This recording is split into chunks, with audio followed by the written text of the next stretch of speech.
ব্যাপারটা হচ্ছে যে আপনার ট্রেনার যখন দরকার আমরা আপনাকে ট্রেনার প্রোভাইড করব, বা আপনি যদি এরকম প্রয়োজন হয় যে না আমার এরকম না আমি একটা ট্রেন ডগ চাই, আপনি একটা ডগ কিনে দিবেন, বা আমরা কুকুর একটা কিনে আপনার জন্য ট্রেন করে আপনাকে দিব, এরকম চান ওটা এক্সপেন্সেস আপনি দেয়ার করবেন আমরা করে দেবো। দুইটাই পসিবল। মনে করেন এটা আইজিপি, আমি তো IGP trainer, I am the first IGP trainer in Bangladesh. 1900 সালে জার্মানরা প্রোটেকশন ট্রেনিংয়ের একটা কম্পিটিশন তৈরি করছিল, একটা নাম ছিল সুৎসুন। তো সুৎসুনের পরে ওটা হয়ে গেছে আইপিও, 2018 সালে এটা হয়েছে আইজিপি। তো এটা হচ্ছে প্রোটেকশন ট্রেনিংয়ের একটা কম্পিটিশন, যে কম্পিটিশনে বিভিন্ন ধরনের ওয়ার্ল্ডের ট্রেনাররা গিয়ে ওখানে প্রদর্শনী করে। তা আমাদের দেশের এটার প্রসেসটা ফার্স্ট আমি শুরু করলাম। ইনশাল্লাহ বাংলাদেশ কেনেল ক্লাব যদি আমাদেরকে সহযোগিতা করে আমরা এটাকে নিয়ে আরও বড় কিছু করব, তখন আপনারা এসে অনেক কিছু কভার করতে পারবেন।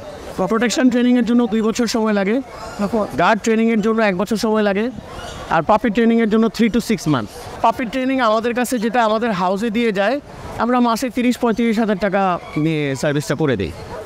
আর হচ্ছে অ্যাডভান্স ট্রেনিংগুলো এক এক রকম অ্যাজ পার নেগোসিয়েশন যেগুলো হয় আর কি, কারণ ওগুলো তো অনেক এক্সপেন্সিভ। দেখেন এই স্যুটগুলো দেখছেন, এই স্যুটগুলোর দাম হচ্ছে $1,500। আমি $1,500 দিয়ে স্যুট কিনে নিয়ে এসে নিশ্চয়ই 2,000 টাকা দিয়ে কাজ করবো না। আমার 20-25টা কুকুর ওভারঅল থাকে, সবসময় থাকে। বাচ্চাদের জন্য যেমন এটা সেল হয়ে গেছে, হ্যাঁ এটা সেল হয়ে গেছে, এটার সাথে একটা ফিমেল আছে ওইটাও সেল হয়ে গেছে। হ্যাঁ, তো এখন সেল হয়ে গেছে, তো কী হয়েছে, এখন আমাদের ডিসপ্লে ম্যাটেরিয়াল নিয়ে আসছি মানুষকে দেখানোর জন্য, what are the available things. অনেকে বলে যে ফিমেল ডগ নাটক হিসাবে পাঠাবে, এটা কি আসলে সত্য কিনা? যারা অনেকে বলে ওনাদেরকে দেখবেন, ওনাদের কোনো মানে ওনারা যেটার উপরে ভিত্তিতে কথা বলছে বা গিয়ে দেখবেন সে কোনো ডগ স্কোয়াড ট্রেনার না। আমি তো ডগ স্কোয়াডেও 7 বছর ছিলাম। হ্যাঁ, উনি কোনো ডগ স্কোয়াড ট্রেনার না, ওনার একটা পার্সোনাল অভিজ্ঞতার উপরে বেস করে একটা স্টেটমেন্ট দিয়ে দিচ্ছে। আসলে মেল ফিমেলের কিছু আসে যায় না।